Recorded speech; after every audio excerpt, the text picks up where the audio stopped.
Before the video gets started, I have to address this because we will be talking about salaries and trades. The New York Rangers are not in a position to trade for Jack Eichel right now.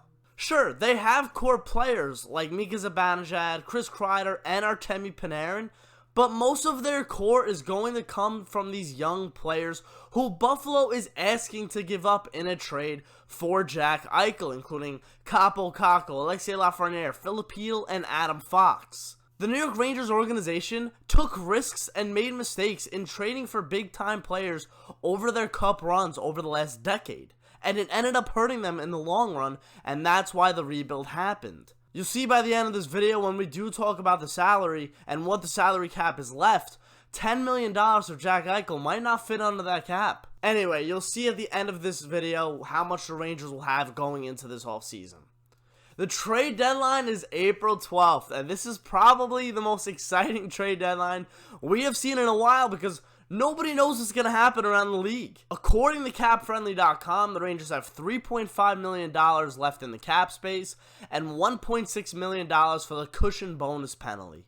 When the season is finished, Brendan Smith's $4.25 million contract is up.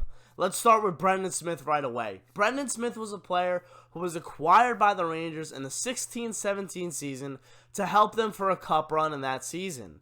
He had a really good playoffs and was able to sign a 4-year extension worth $4.25 million.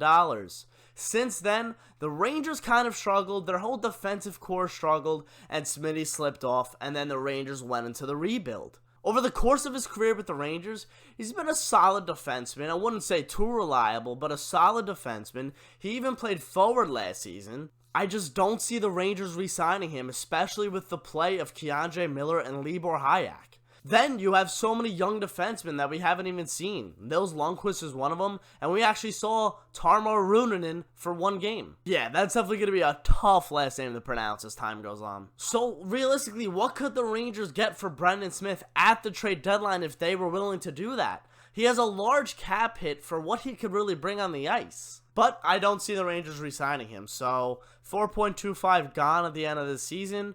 If the Rangers do move him at the deadline, this will unfortunately be his last couple weeks as a New York Ranger.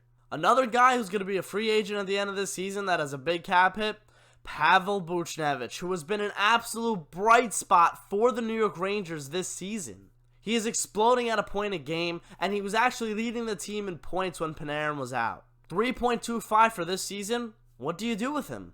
Before last season started, they signed him to a 2-year, $3.25 million extension. He is still an RFA. I doubt he's going to be asking for huge money, but definitely an increase on what he's getting paid this season. The Rangers have an abundance of wingers, and Pavel Buchnevich showing his worth this season is kind of the worst thing that can happen to the Rangers. Does he get traded while his value's peaking? Or is this a Pavel Buchnevich that's just barely scratching the surface? We know his chemistry with Mika and Kreider have been phenomenal over the past 3 seasons. I'm not sure what his contract will look like. The Rangers might not even trade him right now. They still could trade him after the season ends, but we'll see what happens with him. Now, this will most likely be a flat cap, but for the Rangers salary cap situation when this offseason hits, this is what it's going to look like.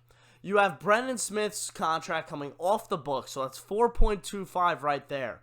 As well as you take away the buyout penalties of Spooner for $300,000. They no longer have to pay him after the season. You take away the $4.6 million less you will have to pay Kevin Shattenkirk, as well as the $4 million less you have to pay Henrik Lundqvist. All of a sudden, the Rangers buyout total goes from $12.9 million to instead $4 million. You have an $8 million difference of buyout penalties than you did this season. 8.9 total just from the buyouts, 4.25, $13.1 million if you take away Smith's contract in the salary next season. And then you got a guy like Jack Johnson whose money's going to come off the books, and then yet again, Tony DeAngelo's $4.5 million. What's going on with that situation? We still haven't heard anything since the kind of scandal all went down. So as of right now, his contract will still be on the books, but I doubt it will be this offseason. Could a guy like Brendan Lemieux get traded at the deadline? Could Ryan Strom's value be peaking so high that it tempts Jeff Gorton to move him right now? A lot of scenarios for the Rangers management over the next 2 weeks. On that note, Pavel Buchnevich is kind of like their big ticket free agent for the organization in itself. He will be the only one in my mind getting a longer term contract out of the free agents. Aside from Pavel Buchnevich, the Rangers need to sign this upcoming offseason Philip Hedl, Julian Gauthier, Brett Howden, Libor Hajek, and Ryan Lindgren. All of these guys coming off their entry-level deals, I don't expect most of them to get big contracts. They might try to lock up maybe Lindgren for longer term than the rest, but other than that, they're not going to get big-ticket contracts. And if you missed the beginning of this video, they're not going to give up most of those guys for Jack Eichel. A lot of thoughts by Rangers management over the next couple of weeks. If you did enjoy this video, please leave a like. I really do appreciate it. If you're new, please consider subscribing. I'll see you guys later. April 12th trade deadline, I will be covering it. Thank you for watching, and I'll see you guys later.